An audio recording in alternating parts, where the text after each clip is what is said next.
렘넌트들, 특별히 자인팀에게 성령의 충만함을 다하셔서 하나님의 마음을 알고 하나님의 마음을 시원케 하는 렘넌트의 길을 걸어가도록, 그리고 이 아이들을 통하여 하나님이 이 시대에 원하시는 참된 전도자들의 찬양이 회복되지는 은혜와 축복이 있도록 함께 하옵소서. 감사드리며 살아계신 주 예수 그리스도의 이름으로 기도합니다. 아멘. 많이 반가워요. 네. 멀리서 왔어.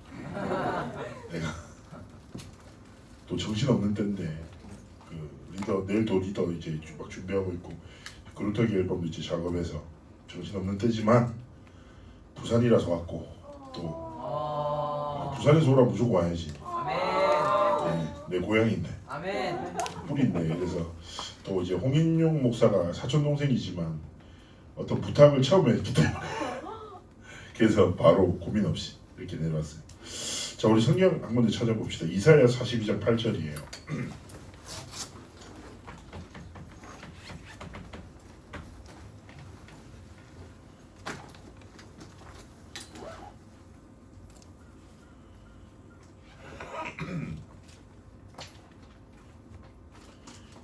자, 이사야 42장 8절.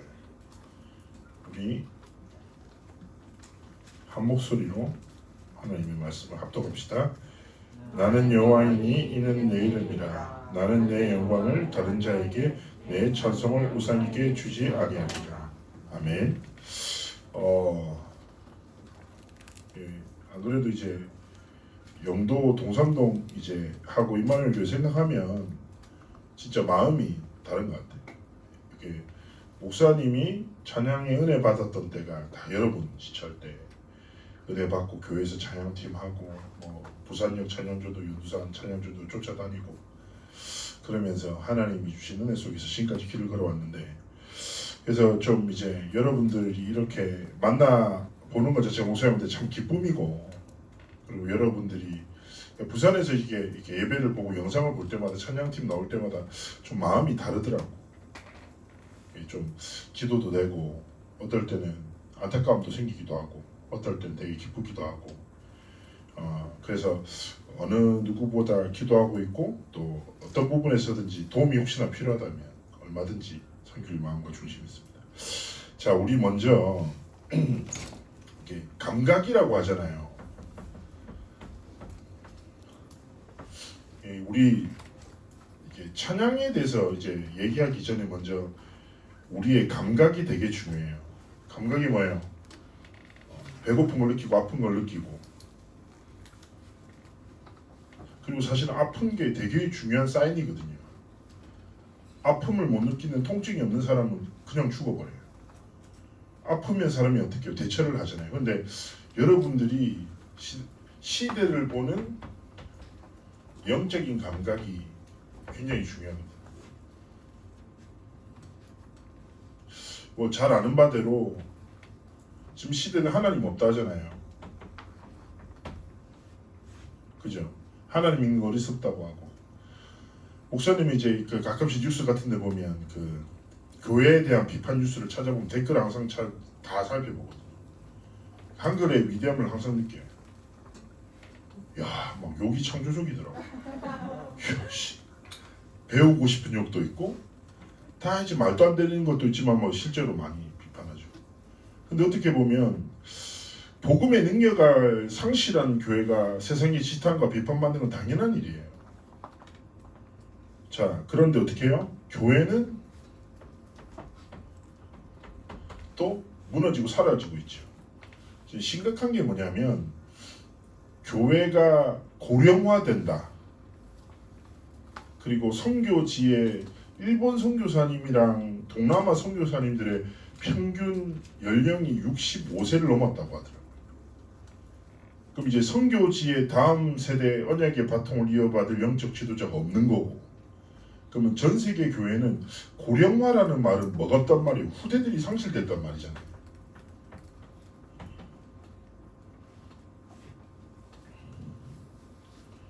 그리고 세 번째 뭐냐면 교회 후대들이 사라지고 있거든요. 실제로 한국에도 심각한 문제예요. 교회 학교가 없는 교회가 되게 많아요. 자, 그런데 오늘은 좀 우리가 찬양팀이니까 찬양에 대한 얘기도 하겠지만, 자, 우리가 시대를 볼 때 시대라는 것에는 모든 것을 포함하고 있죠. 사람도 있고 모든 것을 볼 때 영적인 감각이란 뜻은 하나님이 주신 중요한 영적인 눈, 내 생각과 기준이 아니라 하나님의 것으로 조금만 보면 필요한 게 보여요. 자, 생각하면 하나님 없다는 시대에는 누가 필요할까? 하나님의 살아계심을 전할 사람이 필요한 거지.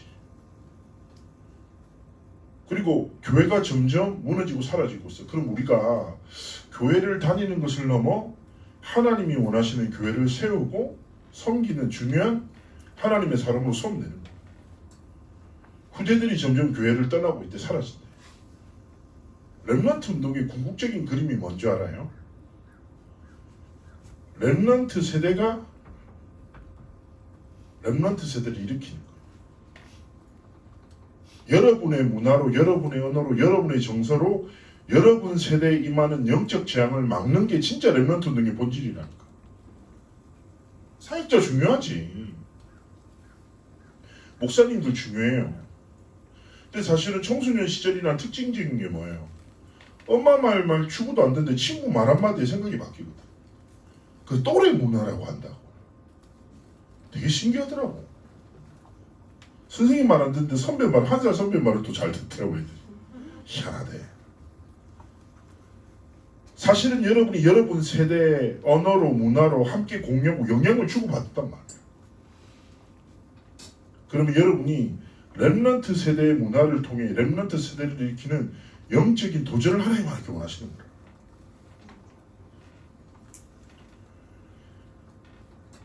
근데 목사님이 이제 임마누엘 서울교회에서 청소년 부만 한 12년 사역했거든요.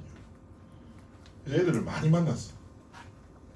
애들 많이 만나다 보니까 좀 렘넌트들의 상태가, 아니 부산은 당연히 아니지. 내가 하는 말하는 거는 서울 애들 욕하지 마라. 불편하니까. 임마누엘 서울 다니는 애들에 대한, 지금 애들 아니라 지금 이제 다 큰 애들인데 이런 애들에 대한 얘기를 조금 하려고 해요. 가장 큰 본질적인 문제는 뭐냐면 지식은 있으나 능력을 체험하지 못한 상태다. 자, 사람은 지식으로 살지 않아. 뭘로 살아요? 내가 믿는 것으로 살아. 아는 것이 아니라. 복음을 알지만 뭘 믿어요? 복음의 능력이 아니라 세상에서 능력이라고 정의한 것을 믿는 거지. 우리 이제 지금은 이제 굉장히 좋아졌는데, 이제 우리 서울의 렘넌트 중에 하나가 여자인데 좀 애가 이쁜데 생각 없는 애 있잖아. 해맑은 애. 웬만하면 기분 좋은 애 있잖아. 근데 그 애가 갑자기 나한테 주일날 딱 오더니 이렇게 얘기하는 거야. 목사님, 왜 3주 동안 똥을 못 싸서 죽겠어요? 이러는 거야. 여고생이. 그래서 내가 주일날 아침에 바로 여고생을 만났는데 얘가 나한테 자기 똥 얘기를 하니까 얼마나 불편해. 그래서 내가 듣다가 그러시면 피부도 되게 안 좋아 보이고 말할 때도 냄새가 되게 심한 것 같다고 이래 좋지. 그러니까 얘가 확 웃어. 그러더니 얘가 웃으면서 계속 얘기하는 거예요. 목사님, 제가 뭐 캐벤 요구르트도 먹고 심지어 한약도 먹고 장운동도 하고 별의별 걸 다 했는데 안 넘어. 죽겠다는 거예요. 그걸 내가 얘기했지. 그래, 네가 모든 방법을 다 썼으면 이제는 하나님의 능력으로 도전하자. 그래서 내가 웃으면서 이렇게 했다니까. 하나님이 문을 닫으시면 열 자가 없고 하나님이 문을 여시면 닫을 자가 없다. 네 삶에 닫힌 문을 하나님이 여셔야 된다. 이렇게 얘기했단 말이야. 그러니까 막 서로 빵 터지고 엄청 웃었지. 내가 그거 진짜 메시지를 줬겠냐고. 변비로 고통당하는 렘넌트랑 쉽게 얘기하면 말장난을 친 거야. 근데 문제는 이 렘넌트가 어떤 렘넌트냐면 실제로 어릴 때부터 렘넌트로 훈련도 받고 다 자라났는데 한 번도 복음의 능력을 체험한 기회가 없어. 알아. 근데 그냥 아는 대로 살고 성질대로 살고 살던 대로 늘 살아. 자신의 삶의 실제 문제 없고 필요한 것도 많이 없어. 부모님이 중직자하고 부족함도 없고. 애 얘기했잖아. 얼굴도 이쁘게 생겼다. 그런데 애가 다 그런 일을 겪다가 자신의 노력과 방법을 해결할 수 없는 문제를 딱 만나죠. 변비라는. 근데 얘가 진짜 지척이 생각한 거예요. 나는 우스기로 했지만 자기는 실제로 힘드니까. 그래서 얘가 이렇게 얘기했어요. 나한테. 자기 인생이 처음이래요. 화장실에 가서 복음의 능력으로 하나님 문을 열어주세요. 다 이렇게 기도한 겁니다. 그렇게 또 기도하다 보니까 점점 간절하게 기도하다가 딱 지났는데 3시간이 딱 지났는데 갑자기 배가 부글부글 하더니 갑자기 와! 문이 열린 거야. 얘가 어떻게 표현했냐면 자기 몸속에 있었던 불신앙까지 다 빠져나온 것 같아. 그래서 내가 엄청 웃었지. 할렐루야하고 피부가 좋아졌어. 얘가 독소가 빠져나오니까. 근데 무슨 말이냐면 그래 중요한 시작이다. 하나님이 문을 여시는데 중요한 문들이 있다. 사도행전 2장의 문, 15개국의 문, 전도의 문, 현장의 친구들의 마음의 문, 많은 문이 있는데 하필 하나님은 네 인생의 첫 문으로 여신 게 너의 뒷문을 여셨구나. 이제 지식의 복음이 아니라 능력의 복음을 실제 네 삶의 현장에서 누려야 되지 않겠냐. 작은 이 인생의 응답이 뭐냐면 인생 전체를 변화시킨 결단이 되는 거예요. 자, 그래서 조금만 질문해야 돼요. 과연 나는 복음이 지식인가 능력인가? 저는 어떤 책 보니까 재밌는 글이 있더라고. 현대인의 관심사는 2가지를 보면 알 수 있대. 첫 번째는 돈을 어디 쓰는지, 두 번째는 인터넷으로 무엇을 검색하는지를 보면 그 사람의 관심사, 인생의 가치 방향이 다 나온다. 그럼 스스로 질문해봐야지. 여러분에게 복음은 지식입니까? 능력입니까? 또 반대로 여러분의 삶의 24는 어디를 향해 걸어가고 있냐? 질문해야 돼요. 그런데 기억해야 돼요. 내가 복음을 지식으로 붙잡으면 결국 반복하다 보면 어떤 상태에 딱 빠지냐? 첫 번째가 영적인 무기력이라.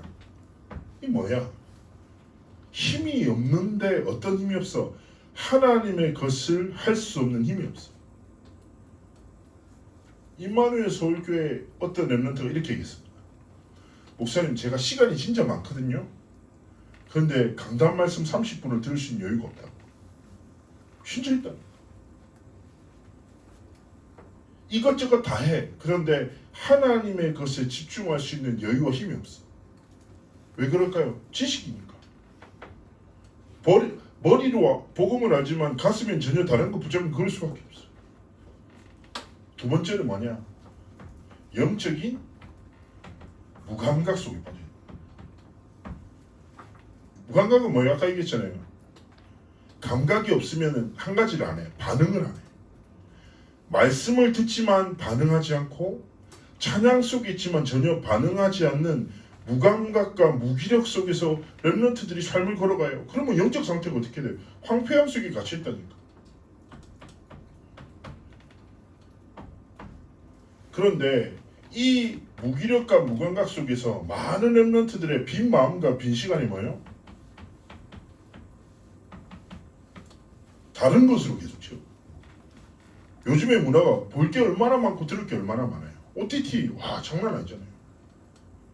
저 OTT 가입된 게 7개 있거든.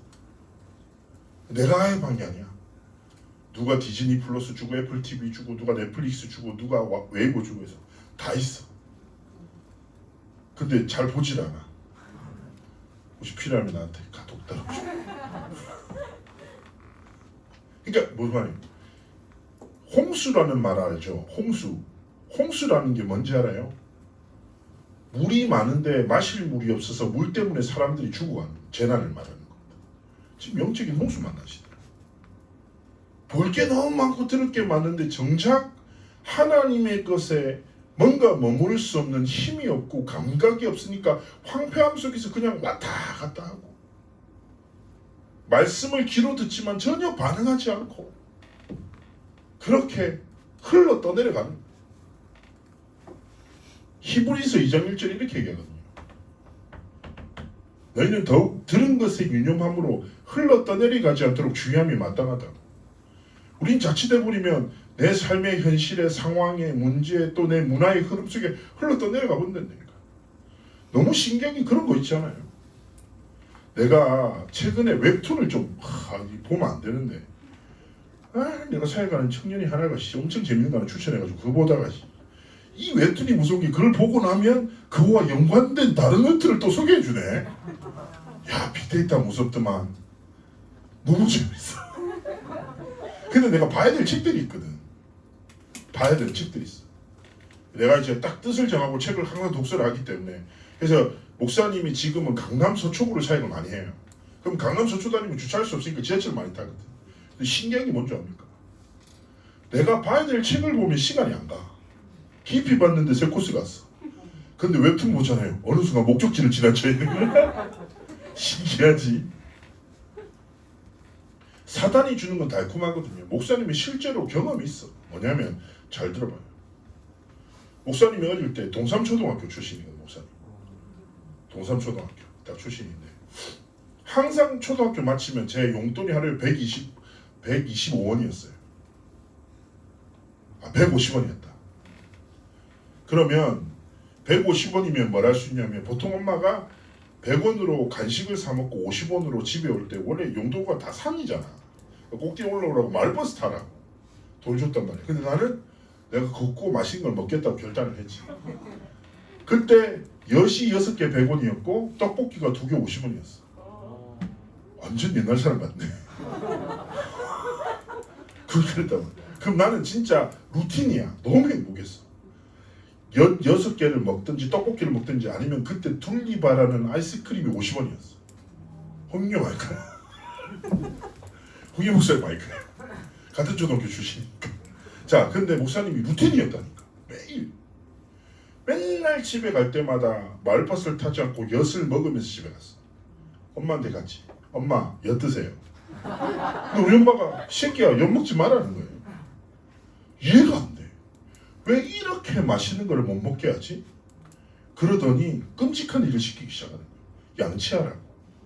내가 그럴 때 양치를 싫어했어. 왜일까? 모든 맛을 잃어버리게 만들거든. 양치하고 귤 먹으면 죽고 싶잖아. 어떤 느낌인지 공감하지? 뭔 말인지 알지? 아이 개개 이러던데. 그래서 내가 너무 싫었는데 엄마가 양치를 시키고 엿을 못 먹게 하니까 내가 뭐 어떻게 했냐면 엄마의 눈을 피해서 엿을 먹기 시작했어. 언제? 자기 전에 누워서 엿을 먹고. 근데 아침에 일어났는데 엿이 이빨에 붙어있다니까 녹다가. 근데 그게 너무 좋았어 느낌이. 어릴 때. 잘 봐요. 내가 무슨 짓 했는지 알겠지. 어느 날 통증이 오기 시작하는데 와. 어릴 때 제일 무서운 병원이 어디예요? 치과잖아. 하잖아요. 해동병원 앞에 치과. 잊지 못해. 그리고 우리 형님이 지금 울산 큰사람교회 부목사인데 김영희 목사라고 하는데 이 사람이 바깥에서는 되게 착한데 나한테만 악마였거든요. 그때 주사를 거의 처음 맞을 때인데 우리 형이 이렇게 얘기하는 거예요. 형이라 딱 힘을 빼고 있다가 엉덩이에 바늘이 딱 들어올 때 힘을 딱 주라는 거야 나한테. 그래가지고 내가 이빨 치료하고 통증이 너무 심해서 주사 맞는데 딱 가만히 있다가 바늘이 푹 돌 때 팍 줬거든. 의사 간호선생님이 미쳤냐고 힘을 좀 빼라고 절정막 그러면서 형한테 고맙다고 형 아니었으면 어떻게 할 뻔좀 이랬단 얘기야. 자, 내가 봐요. 나도 모르게 하나님의 것이 아닌 사단이 주는 달콤함으로 빈마음과 빈시간을 계속 채웠다. 여수를 채웠단 말이야. 그 결과 내 이빨 안에 황금리가 14개야. 진짜 금이 많아. 금이빨이야 다. 치료비 어마어마하게 많이 나갔고 치료기간 6개월 걸렸고. 그래서 제가 만약에 죽으면 와이프는 금반지를 할 수 있습니다. 이빨에 있는 거. 근데 나는 이게 뭐냐면 내 인생이 주신 하나의 메시지와 같다. 우리 랩런트들이 너무 쉽게 빈 시간과 빈 마음을 하나님의 것이 아닌 세상과 사단의 것을 쉽게 빼앗겨. 그게 나의 영적인 황폐함을 주고 무기력과 무감각 속에서 진짜 하나님의 것을 상실하게 만드는데 모르니까 가치를 모르니까. 여러분 생각해봐요. 누군가 갑자기 여러분한테 찾아와서 여러분 딱 핸드폰을 가지고 간다. 가만히 있겠냐고. 절대 가만 안 있지. 누군가 딱 와서 딱 안녕 이렇게 처음 보자마자 지갑에서 딱 5만 원짜리 꺼내가봐. 가만히 있겠냐고. 죽고 싶냐고 이렇게 싸울 거 아니야. 최대한. 그럴 거 아니야. 많은 아이들이 육신의 것은 어떻게든지 지키려고 하는데 영적인 것이 빼앗기는지 상실하는지도 전혀 모르는 한다. 자, 그런 의미에서 여러분이 뭐 하는 사람들이요? 찬양. 자, 먼저 어떻게 보면 별로인 것 같아. 목사님은 찬양과 예배에 대한 가치를 늘 얘기하는데 여러분 찬양팀으로 이 단어에 대한 결론적인 확신이 있어야 돼. 잘 생각해봐. 문화의 트렌드는 계속 변해. 계속 바뀌어. 패션도 바뀌고 컬러도 바뀌고 음악적인 트렌드도 완전히 바뀌어. 그런데 수천 년 동안 한 번도 변함없이 세상을 이끄는 가장 강력한 문화가 예배야. 왜일까? 하나님이 주신 유일한 문화거든. 그럼 여러분이 예배에 진짜 성공한다. 인생의 성공이고 렘넌트 세대가 일어나서 렘넌트 세대를 지키는 뭘 시작해야 된다고? 영적 싸움을 시작해. 또래 문화라니까. 그래서 진짜 나는 부탁하고 싶어요. 여러분들 나를 아이라 나는 연약하다 작다고 착각하지 마. 어리지 않아. 디모데가 처음으로 바울 따라서 전도여행 떠났을 때가 몇 살인 줄 알아? 14세. 14살 때 바울 따라서 전도운동 시작했어. 다윗과 요셉은 16세, 17세, 15세 정도의 하나님이 주신 꿈을 꾸고 여정을 떠났다니까. 여러분 어리지 않아. 작지도 않고 연약하지 않다니까. 너 이름 뭐니? 이름 뭐야? 뭐라고? 김주현? 김주혁. 아까 걸어 나오는데 내 어릴 때 같더라고. 도실도실한 게 귀엽더라고. 그래. 부산에는 약간 통통한 찬양사역자들이 계속 나와야 돼. 자, 무슨 말이냐. 목사님은 항상 이렇게 표현하거든요. 거룩한 욕심을 가져라고.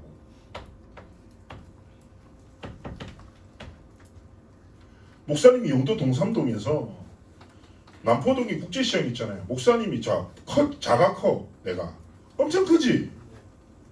나 같은 사람 많이 봤어? 실제로 길에서 잘 보기 힘들지. 내가 부산에서 자랄 때 형기라 네가 한국에 있으니까 이렇지 미국 가면 네가 작아진다고. 네 같은 사람 엄청 많다고. 그래서 내가 엄청 위로가 되는데 실제 미국 갔더니 그 말했던 모든 사람이 미국을 한 번도 안 가본 사람들이야. 미국에도 날 쳐다봐. 아시안 중에 이렇게 큰 애가 많이 없거든. 그래서 목사님 어릴 때 PK잖아. 가난했지. 그러니까 제일 큰 게 문제야. 옷 구하는 것도 힘들고 신발 구하는 것도 힘들었어. 목사님 발 사이즈 얼마인 줄 알아요? 310. 지금 슬리퍼 뜯어질 것 같다고? 이 또 얼굴 뜯어지고 싶어? 그렇지. 목사님이 부산에 의자도 여러 개 부시고 나갔어요. 심지어 이성호 목사님 자리에 앉아있다가 부셔져가지고 교육자실 출입금지도 옛날에 형님이 못 들어오게 하라고. 내가 역사가 많아. 자, 그랬다니까. 근데 목사님이 청소년 시절에 진짜 항상 어떤 딜레마가 있었냐. 말씀은 완전한데 내가 너무 불완전한 거야. 말씀은 멋있는데 내가 멋이 없어. 그리고 더럽게 안 바뀌는 게 뭐가 안 바뀌어? 현실이 안 바뀌는 거야. 제일 안 바뀌는 게 뭐예요? 우리 집구석이 안 바뀌어. 내 성격도 안 바뀌고 집구석도 안 바뀌어. 근데 말씀은 막 소망이 되는 거야. 근데 내가 청소년 시절에 한 가지 욕심을 냈어요. 현실에 따라 현실에 갇혀 살고 싶지 않더라고. 말씀을 따라 하나님 앞에 쓰임받는 진짜 삶을 살고 싶어. 그래서 목사님이 이 교회 본당에서 진짜 기도했거든.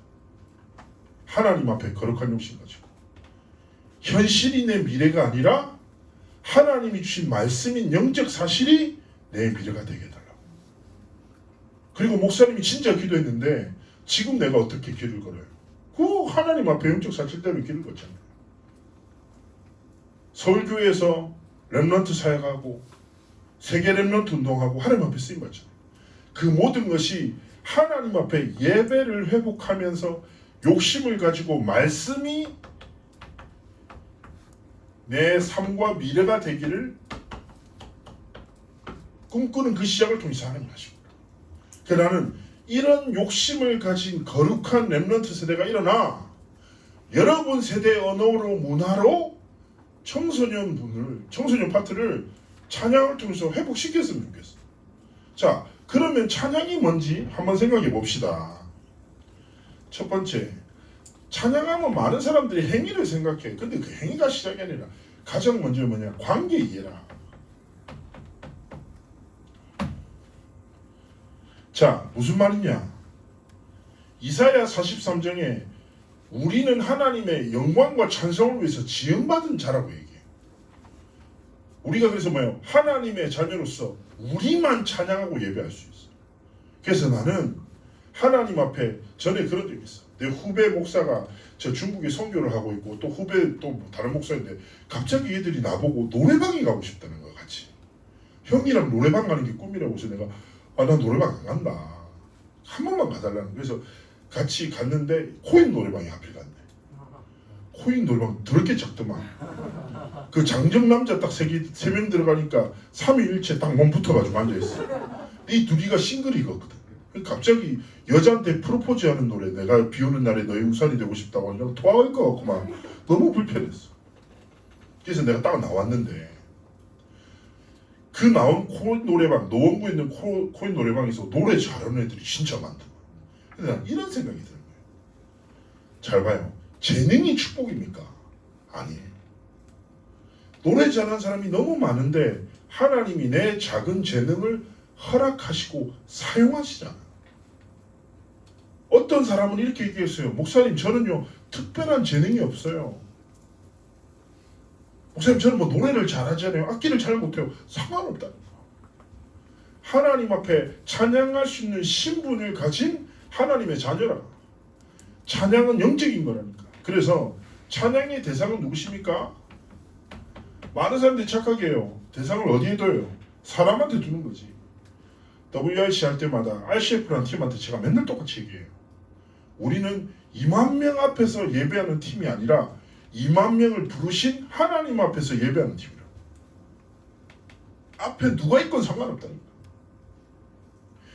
지난번에 LA 있는 어느 교회에서 찬양팀 훈련을 했어요. 한 달 정도 계속 했는데 그 리더하는 여자 청년이 솔직하게 나한테 이렇게 얘기하더라고. 미국에 있는 청년. 목사님, 솔직히 제가 찬양 인도를 하는데 사람들이 찬양을 잘 안 하는데요. 맨날 핸드폰 하는 사람이 있다고. 그 사람을 마이크로 때리고 싶다고 하는데 너무 꼴보기 싫대. 그래서 내가 얘기했지. 그러면 자매님은 그 회중을 변화시키기 위해서 찬양을 하냐고. 그게 목적이 있냐고. 그리고 내가 볼 때 그 핸드폰 하는 지체가 뭐 렘넌트가 찬양을 안 한다고 해서 그 찬양 안 하는 모습에 분노해서 찬양 인도자인 본인도 찬양을 안 한 것 같은데 그러면 뭐가 다르냐고 내가 궁금해서 물어본다고. 내가 볼 때 똑같은 건데 핸드폰에 빠져서 찬양 안 하고 핸드폰에 빠진 글을 보면서 분노해서 찬양 안 하고. 내가 찬양하면서 제일 싫어하는 게 이런 사람이 있어요. 형기라, 형님 목사 분위기 좀 잡아줘. 야, 진짜 그때보다 엄청 분노하거든. 내가 뭐 딴따라해요. 뭔 분위기를 잡아. 사실은 준비 찬양이라는 것 자체가 말이 틀렸어. 준비 찬양이었을 수도 있어. 찬양으로 예배를 시작합니다. 찬양의 대상은 누구십니까? 오직 하나님이시라. 자, 찬양할 때 일어나는 결과가 뭔데요? 사람들은 얘기합니다. 찬양할 때 흑암이 떠나가고 찬양할 때 악신이 뭐 떠나가고 뭐 치유되고 아니라니까. 찬양할 때 일어나는 결과는 한 가지라. 하나님 임재하심이거든요. 하나님 임재하시는 그 자리에 귀신 들린 자가 있으면 떠나가요. 병든 자가 있으면 치유되는 거예요. 다쳐진 마음이 있으면 열려요. 그래서 찬양팀 꼭 기억해요. 아이들은 마음대로 찬양 잘 안 하지. 화날 때 있지. 저것들 하나님이 변화시켜서 흑암이 꺾이든 이런 생각 하지 말라니까. 자, 진짜 항상 목사님도 뭐 찬양인도 할 때 그런 일을 안 겪겠냐고요. 얼마나 다양한 경우 많은데. 근데 나는 하나님 앞에서 이 영적 사실을 분명히 믿거든. 옛날에 이제 광안리 찬양전도를 목사님이 청소년 시절에 다녔었어. 그때 광안리 찬양전도 어떻게 했냐면 광안리 이제 백사장이 이렇게 있어. 그럼 중간마다 이렇게 조그만 무대가 있어. 그럼 내가 노래를 하고 언약의 좀 그 작곡가 정지도 랩런트가 피아노를 쳐. 그럼 이렇게 조명을 켜나 그럼 사람들이 이렇게 모여들어. 이렇게 사람들이 이렇게 바닷가에 앉아서 찬양을 듣는단 말이야. 그럼 이제 팀들이 가서 개인들에게 복음을 전하는 전도 시스템이었어. 갔는데 갑자기 갔는데 그날 락 페스티벌이 이 끝에서 열리기 있어. 여기 스피커 내가 살려보니까 38개 있더라고. 우리 스피커 2개. 사운드가 너무 밀릴 것 같은 거야. 그래서 내가 그때 오사카 임마누엘 계신 그 김용훈 총리잖아. 형님 사운드가 너무 밀릴 것 같은데 오늘은 찬양하지 말고 전도만 했으면 좋겠네요. 이렇게 딱 했단 말이야. 그리고 갑자기 진짜 머리를 탁 때린 거야. 딱 머리 딱 맞고 한마디 하는 거예요. 이때까지 사람 모으려고 노래했어? 하나님 찬양해. 정신 차려 임마. 따고 돌아서 나가는데 화가 막 나. 왜 화가 났을까? 그냥 말해도 알아들을 수 있는데 내 머리 딱 맞았지. 근데 나는 그날 잊을 수가 없어. 그때 딱 하나님 앞에서 딱 믿음으로 그래 내가 이때까지 사람 모으려고 노래했나? 하나님 찬양해야지. 찬양 딱 했는데 사람들이 몰려들고 하나님의 임재가 느껴지고 그날 뭐 청소년인데 가출해서 그 다음 주에 단란주점에 계약하기로 했던 애도 예수님 영접하고 그렇게 이제 어느 순간 찬양을 제가 정도하다가 나중에는 정지동 랩런트가 혼자 피아노를 치면 저도 전도하러 나간다. 딱 나갔는데 여기 딱 백사장 있잖아요. 여기. 한 사람이 되게 슬픈 표정으로 앉아있네. 딱 내 옆에 갔지. 옆에 딱 갔지. 그때 전도 첫 멘트가 뭐일까요? 행복하십니까? 이게 너무 좋아. 행복한데요. 그러면 다음 얘기를 안 해도 되거든. 행복하십니까? 네, 행복합니다. 네, 행복하세요? 이러고 지나가거든요. 그 마음속으로는 전도가 부담스러우니까 행복하기를 바래 사람들이. 근데 딱 이 사람이 내가 행복하십니까? 딱 물었더니 눈물을 주고 전 자긴 죽고 싶다. 알고 봤더니 기타를 딱 안고 소주를 딱 들고 있는데 이 사람이 그날 자살하려고 했다. 통기타 가수를 하고 앨범을 데뷔하려고 하는데 하기만 하면 사기당하고 세상에 대한 분노와 자기에 대한 가치를 완전히 상실한 채 진짜 죽고자 결심했다. 근데 어느 날 죽기 전에 바다는 실컷 보자고 딱 길을 거닐러 오는데 저 멀리서 소리가 들리는데 뭔가 자기만의 평안을 주고 해서 찬양 전도하는 저 끝에 앉아있었다. 근데 거기서 노래하던 사람이 갑자기 뚝복뚝복 찾아오죠. 내가 행복하십니까? 그러니까 아니라고 죽고 싶다. 그래서 제가 얘기했어요.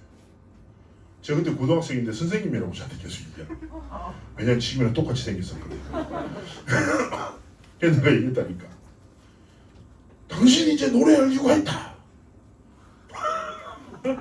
하나님을 위해서 고등학생이 막 아저씨한테 제 쾌감이 있었어. 다행히 그러니까 막 울면서 알겠습니다 이러면서 마산 사람이었어. 그래서 그때 마산에 있는 교회도 연결해주고 다 했는데 근데 딱 선생님이 딱 마치더니 갑자기 선생님 저 이제 이거 필요 없습니다 가져가십시오 하면서 수면제 한 통이랑 소주 한 병을 딱 주고 소주는 너무 무서웠어. 너무 무서웠고 방 보냈어. 무서워서. 근데 수면제 너무 신기하잖아. 그래서 찬영전도 광안리에서 영도까지 돈 10배 걸리거든. 내 팀 같은 팀 중에 좀 부족한 애들 있잖아. 평상시에 마음에 안 들 때는 내가 되게 몸에 좋은 영양제 하나만 먹고 멍청하게 다 먹더라고. 도착인 애들 일어나지를 못해 계속 자. 자 목사님은 그때 뭘 진짜 체험했냐면 그래 우리가 영적 사실을 알지만 믿지 않는구나. 진짜 찬양할 때 하나님이 누구시냐고.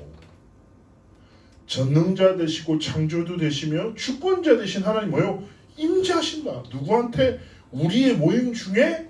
그리고 모든 렘넌트 각 사람이. 사도행전 2장에 뭐라고 해요? 오순절 날에 이미 이름에 계속 펼쳐진 거예요. 불의 혀처럼 갈라지는 것들이 하나님의 성령이 각 사람 위에 임했다. 그래서 여러분이 렘넌트 세대를 일으키는 영적인 힘을 가지고 진짜 하나님의 임재를 이루는 찬양, 거룩한 욕심을 가지고 후대들이 교회를 떠나는 이 시대에 후대들이 일어나 다음 세대를 지키는 영적인 싸움을 시작하겠다. 목사님은 목사님 서울 이제 찬양사에 갈 때 청소년 사회 갈 때 찬양 팀들이 갑자기 이렇게 하더라고요. 한 리더 보더니 목사님 저희가 아무래도 그냥 하면 안 될 것 같다는 거예요. 뭘? 저희가 모여서 기도를 해야 되겠다. 내가 그래서 뭐라고? 진짜? 내가 하라고 안 했어. 근데 저끼리 모여가지고 우리 아이들을 위해서 청소년 찬양팀이 딱 모여서 임마누엘 서울교회가 위치가 서울이 엄청 넓거든. 찬양팀 중에 동두천에 사는 애가 있어. 동두천에 사는 애는 싱어인데 여자인데 얘는 어떤 애냐면 자기 되게 가정사인데 굉장히 아주 독특한 가정사가 있어. 근데 하여튼 자기 친동생이 아닌 친동생이 중학생이야. 얘는 고등학생이고. 근데 동두천이라는 곳이 어디냐면 그 휴전선에 가까워. 예, 거기야. 근데 거기 살거든. 근데 얘는 청소년부 오전 9시 예배를 하려면은 평상시에 6시에 일어나서 와야 돼. 근데 얘가 5시 반에 일어나서 자기 동생 데리고 딱 기도에 참석하더라. 그러더니 렘넌트 세대 예배를 위해서 하나님 앞에 딱 욕심내고 기도를 시작. 찬양이 어떻게 될 것 같아? 교사들이 사랑하더라고. 교사들이 딴짓하거든 원래. 근데 교사들이 찬양하기 시작하더라고. 나도 개인적으로 굉장히 내가 약간 직업병이 있다. 찬양 딱 하잖아. 그럼 콘티 왜 저렇게 짰지? 한 번만 더 하면 좋은데. 예전 병들었거든. 근데 진짜 얘들 딱 예배할 때는 다른 생각. 엄청 교사들이 바뀌고 교육자관이 바뀌기 시작하니까 아이들 중에 소리 내서 찬양하는 애들이 생기고 찬양팀으로 결단하는 애들이 생기죠. 애들이 일어나서 재밌잖아. 여러분 제일 무서운 게 뭔지 알아? 재밌으면 끝이거든. 찬양팀한테 겁나 재밌어. 막 모이는 것도 재밌어. 막 변화돼. 그러니까 찬양팀 숫자가 늘어나잖아. 그러니까 애들이 저것끼리 그 약간 장기 낙심한 애들 있잖아. 목사님 전화하면 애들 불안해. 좀 불편해하거든. 근데 렘넌트들이 일어나가 전화해가지고 챙기고. 진짜 내가 그때 시험했어. 그래서 정말 거룩한 욕심을 딱 가지고 하나님 앞에서 시작이 돼요. 그리고 가장 중요한 건 뭐냐? 로마서 12장 1절 있어요. 여러분이 진짜 궁극적으로 생각해야 되는 찬양은 예배는 뭐냐면 우리의 삶을 하나님 앞에 거룩한 산제사로 드립니다. 6일간의 삶과 선택이 뭐예요? 하나님의 인재를 누리는, 하나님과의 관계를 올바르게 누리는 하나님 참. 관계에 대한 얘기를 하잖아요. 목사님이 관계에 대한 얘기를 하면 사람들이 착각을 해. 뭐냐면 내가 맨날 느꼈던 게 뭐냐면 서울에서 렘넌트 사회 가다 보면 애들이 되게 웃겨요. 뭐냐면 육신의 부모의 것은 어떻게든지 더 뻘거먹으려고 하죠. 어떻게든지 10,000원이라도 더 개하기 위해서 먹는 집인데 하나님 아버지의 것은 잘 손 안 대더란 말이에요. 여러분 하나님 앞에서 여러분의 모든 삶과 선택이 하나님 앞에 중요한 딱 찬양으로 고백되고 그 답을 가진 아이들이 정말 하나님께 하나님이 임재하시는 진짜 거룩한 도전 확신하라니까. 뭐라고? 세상에서 가장 강력한 문화가 뭐다? 예배다. 나 이거 진짜 확신하거든. 우리 찬양팀이랑 같이 뭐하냐면 이 예배 문화를 지킨다. 그루터기 16집 한 딱 예배 나오면 들어봐요. 딱 예배 쭉 흘러가. 왜냐하면 우리가 반드시 지켜야 될 게 복음이고 그 복음이 가장 올바르게 전달되는 방법이 예배거든. 그래서 하나님 앞에서 그런 영적 싸움을 하기를 원하시는 거예요. 자, 그러면서 두 번째 찬양팀에 대한 이야기를 좀 합시다. 첫 번째 찬양팀이 가장 중요한 건 뭐냐? 말씀의 흐름이다.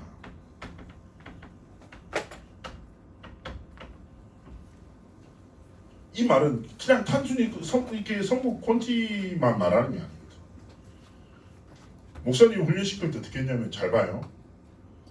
예를 들어서 홍인용 목사님 통해서 고등부 강단에 나와. 그지? 그 강단을 묵상하잖아.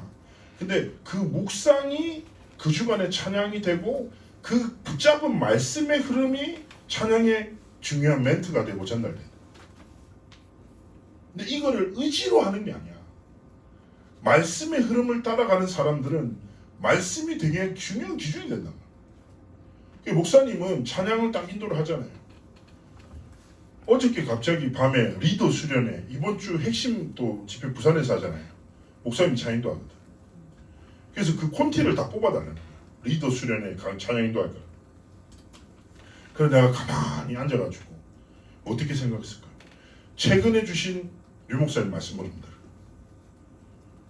렘넌트 대회 방향들 딱 생각하고 가사 쭉 펼쳐놓고 보면서 질문했어요.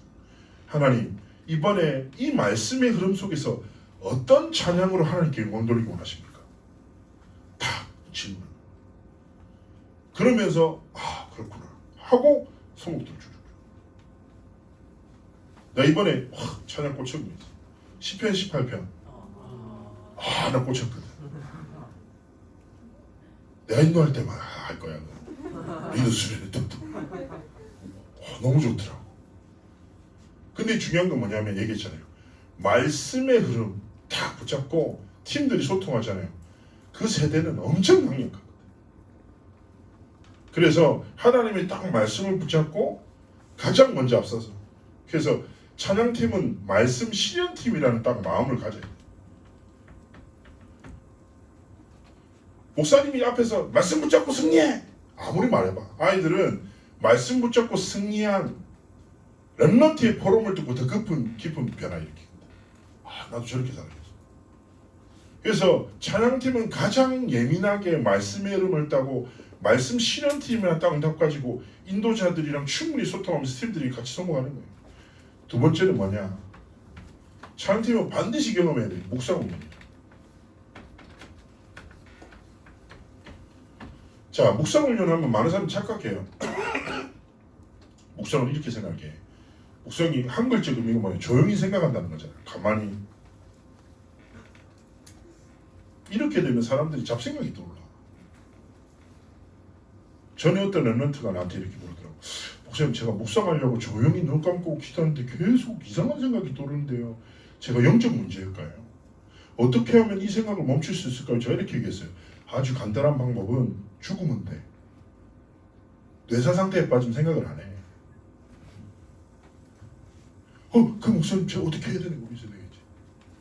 여러분, 히브리어로 묵상하다라는 말 자체가 이렇게 표현하거든요. 하가라는 말이 하가. 비둘기의 울음소리를 묵상하다라고 표현합니다. 자, 비둘기의 울음소리 봤습니까? 목사님, 용두산 찬양중들 하도 많이 다녀서 비둘기는 한국은 이렇게 봅니다. 구구 구구 이렇게 움직여요. 계속 앞뒤로 움직이는 소리를 내. 근데 완전 소름 돋는 게 목사님이 신대원 때 졸업여행으로 이스라엘을 갔었거든. 통곡예배에 왔어. 그런데 이스라엘의 청소년들을 만났잖아.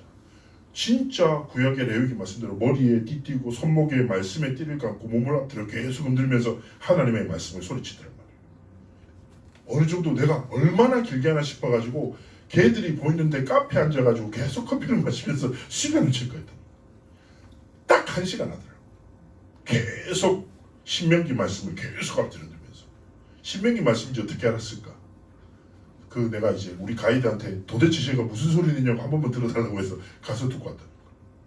자, 무슨 말이냐면 잘 기억해요. 묵상한다는 것은 조용히 생각한다는 의미가 아니에요. 하나님의 말씀, 즉 찬양팀의 어떤 훈련은 가사를 깊이 묵상하고 가사를 통해서 찬양을 통해서 뭐예요? 하나님을 알아가는 행복 속에 있어요. 예를 들어 하나님 앞에서라는 찬양 가사를 제가 썼잖아요. 어디서 썼을까요? 저기 태종대에 있는 파스쿠치 1층에 앉아서 쓴 그 가사거든. 지난번에 우리 집에 왔다가 한 사건을 묵상하면서. 자, 그거는 뭐냐면 하나님과 나와의 관계 속에서 하나님의 마음과 소원을 알고 제가 묵상하면서 하나님 주신 신앙 고백이잖아요. 그래서 찬양팀은 가사 묵상 훈련이 굉장히 중요해요. 전 제 찬양팀 운영할 때마다 얘기합니다. 음악을 잘하고 못할 수 있어. 제 밑에 있는 팀들은 다 전공자들이니까 잘하긴 잘하죠. 근데 제가 이렇게 얘기해요. 너희들 만약에 공연할 때 코드를 완전히 자유하지 않으면 공연할 수 있어 없어? 안 하지. 너희들 이름 걸고 공연할 때 자부심 가지고 하잖아. 하나님 앞에 예배할 때 코드는 완전히 정복해야지. 목적은 뭐예요? 자유롭게 연주할 수 있게가 아니에요. 자유롭게 하나님 예배할 수 있다. 싱어팀도 마찬가지고. 아는 걸 말하지 말고 가진 것을 말해야지. 그래서 가사를 통해서 묵상 훈련이 있는 거 굉장히 중요한 거예요.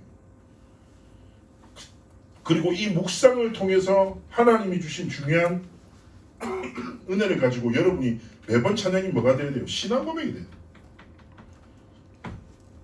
하나님 앞에서 진짜 찬양 매번 보면 내가 드린 신앙 고백이다. 목사님이 가끔씩 그럴 때 있거든. 기억나네. 여기서 옛날에 목사님 있을 때 그 랩런트 핵심 한적 있잖아. 찬양 엄청 심하게 했잖아. 그때 찬양팀 한 40명 됐거든. 찬양팀 엄청 많았어. 근데 맨날 내가 찬양팀 기도 인도하는데 그날 와 찬양인도하기 싫더라고. 짜증이 나는 거야. 왜냐면 내가 약간 공장 같았거든. 찬양인도 공장. 주일날 인도를 5번 해. 그러면 아침에 나서 건축위원회부터 내 머리에 있는 데이터를 딱 정리해가지고 톡톡톡 코드 톡톡톡 톡톡톡 이렇게 성공을 해. 그리고 기계처럼 계속 찬양을 해. 은혜도 없고 말씀 은혜 안 되고 그럴 때 있잖아. 뭔가 영적으로 메말라. 진짜 짜증나. 하기 싫어. 막 찬양팀들 한 40명 앉아가지고 이렇게 기도해야 한다고 말똥말똥 날 쳐다보는데 나 오늘 기분 너무 안 좋은데 집에 가도 되겠냐 이렇게 말할 수도 없고. 그럼 사람들 막 찬양한다고 막 600명 700명씩 모이는데 어떡해. 그때 내가 이렇게 얘기했어요. 애들은 뭐라고 했냐면 지금 이 순간 가장 큰 은혜가 필요한 사람이 바로 나다. 난 하나님 앞에 설게. 너도 하나님 앞에 서라. 끝. 이러고 내려갔어. 그러니까 앉아서 기도했지. 하나님 참 나한테 선한 게 없습니다. 좀 좋은 거 드리고 싶은데 내 속에 있는 게 별로라고. 지금도 솔직히 집에 가고 싶다고. 근데 내가 집에 가면은 반드시 교회에서 쫓겨날까라는 생각 때문에 이날에 가장 하나님의 은혜가 필요합니다. 그래서 나는 하나님 앞에서는 멋진 모습이 아니라 있는 모습 그대로 나가면 돼. 불완전한 대로, 부족한 대로. 하나님 우리 존재 자체를 사랑하시니까. 그런데 뭐예요? 내 모습에 매이지 않고 신앙 고백의 특징이 뭔 줄 알아요? 내 상태가 근거가 아니라 뭐예요? 하나님의 언약이 근거라. 그래서 신앙 고백이 무서운 거야. 내 상태와 수준과 상관없이 하나님의 약속. 그래서 내가 맨날 멘토한테 얘기한 거야. 삶은 개념이 있지만 믿음은 무개념해라. 믿음의 개념은 언약이니까. 언약 안에서 마음껏 꿈을 꾸고 하나님 앞에 나를 드리는 거야. 그래서 여러분이 절대로 뺏기면 안 되는 게 뭐예요? 하나님의 영광이라는 절대 가치라. 사람 인정받는 거 달콤합니다. 찬양팀 하려고 하는 애들, 많은 애들 중에 관종들이 많아. 나도 관종이고. 근데 왜 관종끼를 주셨을까? 하나님 자랑하라고. 난 주신 거로 생각해. 그러니까 목사님 솔직하게 얘기하자면 목사님 처음으로 이제 큰 집회 찬양인도를 맡았는데 그 언제냐면 잠실에 올림픽 체조 경기장에서 내가 찬양인도 딱 맡았거든. 그래가지고 겉으로는 막 할렐루야 오직 그리스도 성령 충만 이랬지만 내 속으로 와씨 내가 찬양 사역으로 칼을 뽑았는데 내가 이제 됐다 막 큰 무대에서 서보고 어떻게 하면 은혜를 끼칠까 멋있을까 요 생각에 완전 사로잡혀서 콘티 짜고 음악적으로 밴드들 막 쪼고 막 했다니까. 사람들은 몰라. 사람들은 어떻게 알아 내 모습을. 그래서 내가 다 했다. 그래가지고 딱 준비하고 딱 섰지. 근데 청소년 수련회 같은 집회는 내가 마음대로 서서 해. 뭐 인도하신 분 딱 서서 준비하고 자 할렐루야 이렇게 인사하잖아요. 근데 렘넌트회는 안 그렇거든. 자 준비하십시오. 나가시면 됩니다. 딱 나갔는데 갑자기 처음 나갔는데 조명 팍 비추고 사람들 꽉 많지. 갑자기 정신이 오락가락하기 시작. 그래서 갑자기 딱 섰는데 갑자기 이제 내가 서니까 이제 밴드들을 약속한 콘디대로 시작하고 너무 긴장한 나머지 나도 모르게 계속 앞으로 나가는 거예요. 찬양하면서. 근데 나가는데 갑자기 무대 장치가 불이 있었어. 갑자기 불이 너무 놀라가지고 뒤로 계속 뒷걸음질 쳤다니까. 근데 찬양이 끝났잖아. 근데 사람들이 나한테 칭찬하는 거야. 오늘 은혜 많이 받았어요. 전사님 찬양이 너무 은혜 됐어요. 와, 그 그때 내가 겪었던 느꼈던 비참함 이런 생각이 들어요. 내가 사람의 인정과 하나님의 영광을 맞바꾸다. 이런 어리석고 멍청하고 바보 같은 사람의 인정을 쫓아가는 사람일수록 하나님의 말씀이 머무르지 않거든. 여러분 갈라디아서 1장에 바울의 고백이 뭔데요? 내가 사람에게 좋게 하려 하나님께 좋게 하려. 사람의 기쁨을 구하는 자였다면 그리스도의 종이 아니지. 어떻게 비할 수 있냐고. 근데 나는 그렇게 바보같이 살았다니까. 찬양팀으로서 반드시 하나님 앞에 꿈꾸고 가장 중요한 가치가 뭐예요? 하나님의 영광. 여러분이 말씀의 흐름을 따라 하나님 앞에 깊은 묵상 속에서 신앙 고백드리죠. 그러면 하나님의 영광과 임재가 뭐예요? 여러분의 예배 가운데. 근데 이 찬양이 되게 놀라운 영적 사실이 뭐예요? 여러분과 관계된 현장에 하나님의 역사와 성취가 시작돼요.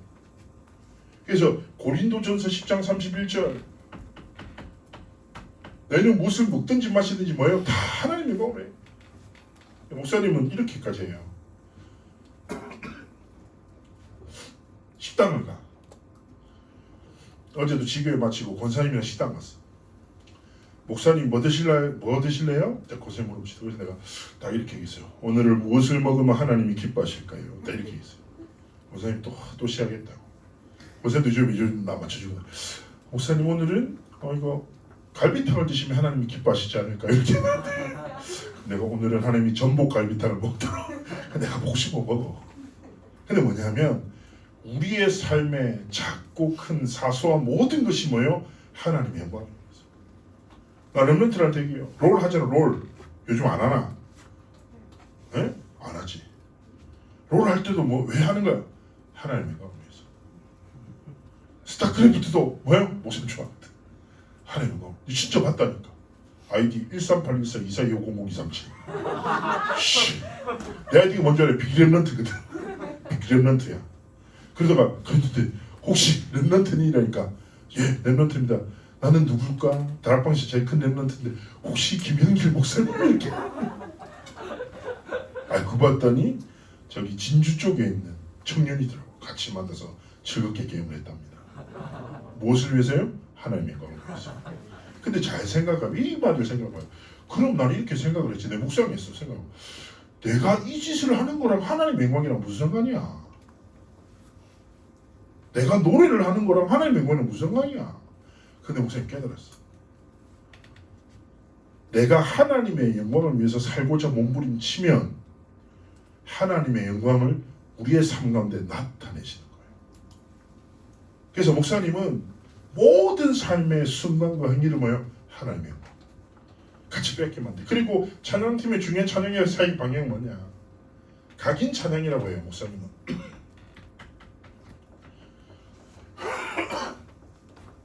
각인 찬양은 뭐냐면 저랑 제가 인도하는 수련회를 참여하고 렘넌트를 참여하다 보면 한 가지 팀들이 느끼는 게 뭐냐면 보통은 수련회들을 이렇게 선곡하잖아요. 그러면 보통 학교가 100곡, 120곡씩 나와요. 근데 목사님이 함께 인도하는 우리 팀은요.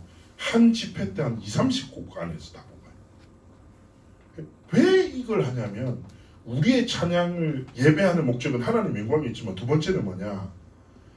이 함께 예배한 자들의 삶에 흐르는 찬양. 되게 중요한 거예요. 그래서 묵상이 중요한 거예요. 예를 들어 이런 거예요. 고등부나 중등부 강단에서 중요한 단어가 나오잖아. 그럼 그 단어를 딱 묵상하면서 그 메시지를 맞는 찬양을 선택해. 그 찬양을 한 달 정도 계속 반복하는.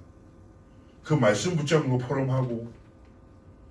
그리고 예를 들어 이 싱어가 이번에 말씀 붙잡고 찬양하다가 주시는 애들 간증하고 계속. 그래서 이번에도 우리 팀에서 이제 새롭게 쓰여진 말씀대로 되리라는 되게 좋은 차이. 되게 좋지. 좋아. 너무 좋아. 너 오다가 그루터기 16지 듣고 왔거든. 너무 좋아. 내가 인도했다. 너무 좋아. 그리고 시편 18편에 꽂혔어. 너무 좋아. 내가 아무래도 율동은 할 수 없겠지만 너무 좋아. 결국에는 그러면서 되게 중요한 게 뭐냐면 딱 찬양을 할 때 우리 랩런트들 찬양이 언제 진짜 빛을 발해야 되겠어? 혼자 있을 때. 또다시 현실의 벽을 마주했었을 때 찬양과 뭐가 연결돼서 말씀과 딱 연결돼. 이게 뭐라? 흐름이라. 그래서 목사님이 찬양을 많이 폭넓게 안 해. 했던 찬양 또 하고 했던 찬양 또 하고. 지난번에 핵심 찬양인도 할 때 랩런트 24만 계속 불렀어. 왜냐하면 처음 만나는 거니까 집에 갈 때 Heavenly Power 이거 생각나시라고. 나한테 카톡 왔다니까 갑자기 귀에서 들리더라고. Heaven. 근데 왜 딱 하냐면 류 목사님이 Heavenly Power, Heavenly Talent, Heavenly Mission 가진 자 이게 이번에 1년 동안 랩런트들이 계속 붙잡을 언약이라고. 이거 각인시키라고. 그럼 자영팀 성공하는 거라고. 계속. 그래서 이번에 그루터기 앨범에도 헤븐리 파워가 회중 찬양 버전이 있고 묵상 버전이 있고 K-팝 버전이 있어. K-팝 버전. 와. 내가 마치고 들려줄게. 한번 들어봐. 내가 사역하던 진짜 꼴통이었는데 갑자기 나한테 피아노 친다고 해서 내가 비웃었거든. 갑자기 얘가 힙합 한다고 더 비웃었는데 작품을 듣는데 너무 잘해. 그래서 걔한테 다 평을 맡기고 했죠. 좀 이따 들어봐요. 여러분 가가고라고 평가하죠. 자, 중요한 건 뭐예요? 삶에 흐르는 자. 그러면서 중요한 건 뭐예요? 마지막이에요. 이 흐름을 함께 끌어가는 여러분은 뭐예요? 팀이란 말이에요. 원네스가 돼야죠.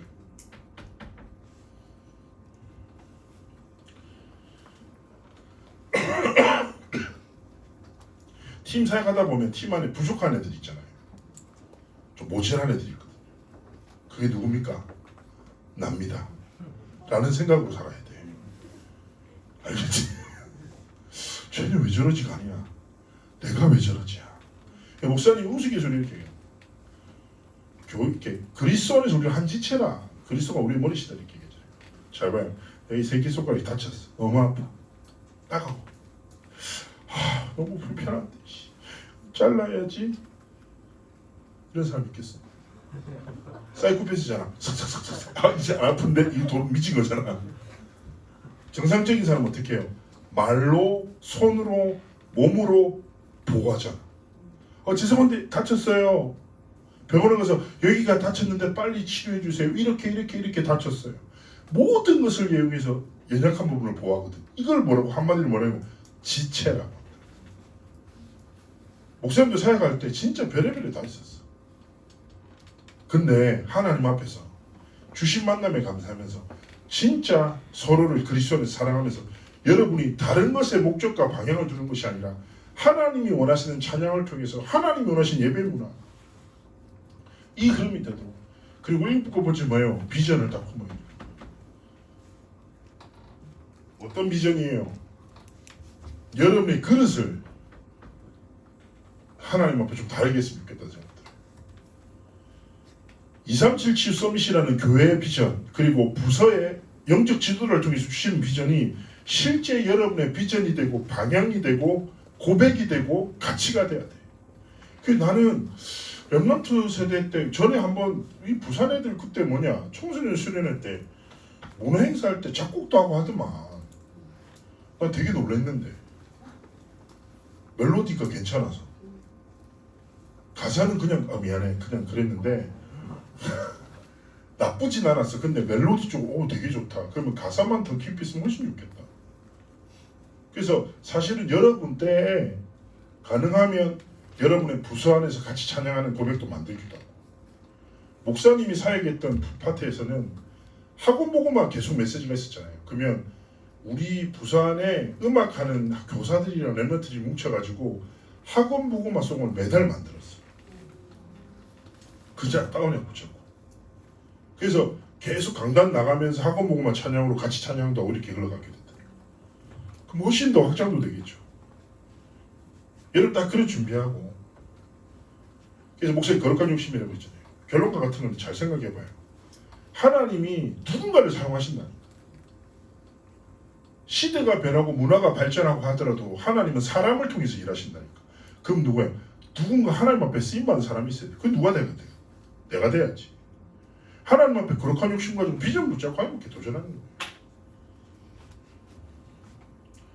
내가 원래 길게 얘기 안 하는데 하도 힘들게 와가지고 최대한 길게 와. 내가 피곤하니까 너희들 피곤해라 이런 마인드로 내가 최대한 길게 얘기하고 있어. 농담이고 전해주고 싶은 얘기는 많지만 앞으로 차차 전하기로 하고, 저는 이제 사실상 그렇거든요. 목사님이 아까 얘기했잖아요. 현실과 영적 사실을 딱 이제 사이에 두고 목사님 찬양 사역을 딱 결단하고 시작을 했는데, 저는 사실은 찬양 사역 그랬지만 음악을 배워볼 기회가 없었어요. 목사님 근데 청소년 시절에 오히려 상처받았지.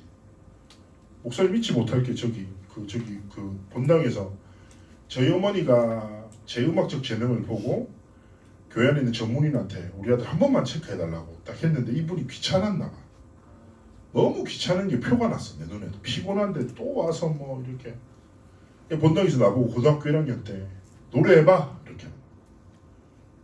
감수성 예민한 고등학교 1학년 남자애였는데 부끄러워서 잘 못했거든.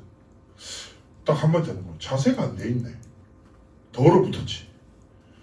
노래해봐. 나 시간 없어. 되게 쭈뼛쭈뼛거리면서 노래했거든. 근데 이렇게 얘기해. 재능이 없네요. 얘는 노래 시키지 마세요. 그래서 내가 너무 수치스럽고 화가 나서 매점에 가서 새우탕을 먹었어요. 내가 그때 제일 좋아했었거든. 근데 내가 그때 상처에 사로잡힌 게 아니라 이런 생각을 했어. 나는 재능이 없구나. 왜냐하면 내가 태어나서 처음으로 만났던 전문인이 나한테 재능이 없다고 정해버리잖아. 그래서 내가 탁 하고 나는 집에 환경도 없는데 음악도 못 배우고 재능도 없으면 어떡하지. 근데 찬양이 너무 좋은데? 그래서 내가 이렇게 기도했어. 고등학교 1학년 때. 하나님, 저는 재능이 없으니까 재능으로는 찬양을 드릴 수가 없을 것 같아요. 그래서 하나님이 원하시는 찬양을 드리고 싶어요 라고 기도했더라고요. 그렇게 가는데 김춘희 장모님이 날 도와준 게 아니야. 얼마나 재밌었냐면, 난 지나가고 있었다. 김춘희 장모님이 사람의 얼굴을 그리더니 얼굴에 공간을 얘기하면서 비성이라는 데를 말해주는 거예요. 여기를 울리면 좋은 소리가 나고 목이 쉽지 않고 자유롭게 할 수 있게 됩니다. 이 소리 길을 찾으셔야 됩니다. 뭐 이게 내 성가대원에 지나고 들었어. 서가지고 2분 동안. 그리고 그날 저녁에 10분 찬양하다가 하나님 비성이 있다면서요. 주다스 하다가 비성을 찾았어. 진짜 목사님은 그날부터 비성을 써요. 지금도. 내가 지금 말하잖아. 목으로 말하지 않아요. 그래서 목사님은 기도에 1시간, 2시간 해도 괜찮아. 왜냐하면 비성으로 소리를 내고 있기 때문에. 그렇게 됐는데 되게 재밌는 게 뭔 줄 아냐. 그래서 내가 큰 거야. 그렇게 계속 찬양하고 다니고 좋아서도 하고. 그때 목도 안 쉬고 하는데.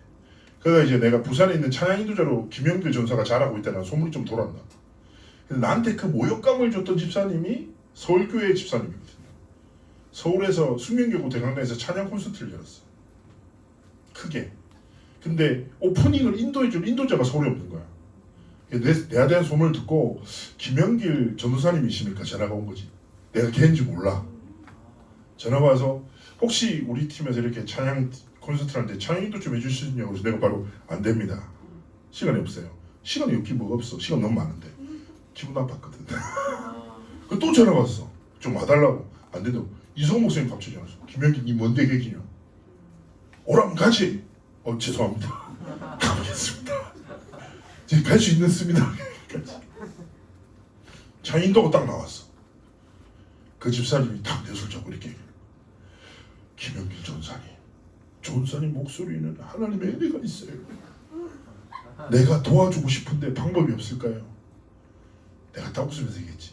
집사님, 저는 하나님의 은혜로 일평생 예배할 겁니다. 괜찮습니다. 이미 많은 도움을 주셨어요. 그리고 인사하고 나왔지. 근데 내가 그때 느꼈던 느낌이 내가 이제 잘했다 이게 아니라 감사하다. 내가 청소년 시절에 드렸던 그 신앙 고백, 하나님이 원하시는 찬양을 드리고 싶어요 라는 찬양의 고백을 하나님 잊지 않으시고 내 인생의 여정 속에 지금까지 나는 그래서 우리 임마누엘 부산 안에 목사님처럼 언약의 영적인 욕심을 가지고 좀 좋은 지도자로 살아서 세계 렘넌트를 일으키고 살리는 그런, 그러니까 고등부 중등부 찬양 당연하지. 말씀의 음 속에서 렘넌트 세대를 지키는 영적 싸움에 승리해버려. 그게 당연한 거고. 이건 깔고 가야지. 더 나아가 세계복음화 유종 속에 하나님이 원하시는 진짜 예배사역자, 문화사역자로 많이 일어났으면 좋겠어요. 여러분을 키우기 위해서, 섬기기 위해서 홍인영 목사님이나 저 같은 사역자가 존재하는 거야. 그래서 그진가 지난주에 RGS 가서 딱 이제 특강을 했는데, 멘토 특강을 했는데 갑자기 하나 오더니 여자가 되기가, 목사님 왜요? 내리고 그렇지. 그러니까 저는 5년 안에 목사님 자리에 서서 찬양 인도할 거라고 딱 얘기하더라고. 내가 잘해봐라. 나이 멋지다. 잘 걸어. 저는 그런 많은 렘넌트들이 일어났으면 좋겠고, 그래서 함께 세계복음의 길을 걸었으면 좋겠어요. 우선 한번 기도하겠습니다. 하나님, 우리 사랑하는 소중한 임마누엘 렘넌트들을 축복하셔서 하나님이 원하시는 렘넌트 세대를 일으키는 찬양, 가장 강력한 문화인 예배를 통해서 하나님이 원하시는 영적 흐름을 만드는 찬양팀을 온전히 성장하도록 축복하시고, 이들의 삶과 여정을 통하여 임마누엘 모든 청소년사에게 영적인 흐름이 변화되게 하시고, 거룩한 욕심을 가지고 다음 세대를 이끌어가 영적 지도자들을 일으키셔서 하나님이 원하시는 복음문화 예배를 통하여 시대를 살리는 응답과 증거가 있도록 함께 하시고 축복하여 주옵소서. 감사드리며 살아계신 주 예수 그리스도의 이름으로 기도합나이다. 아멘. 네, 감사합니다.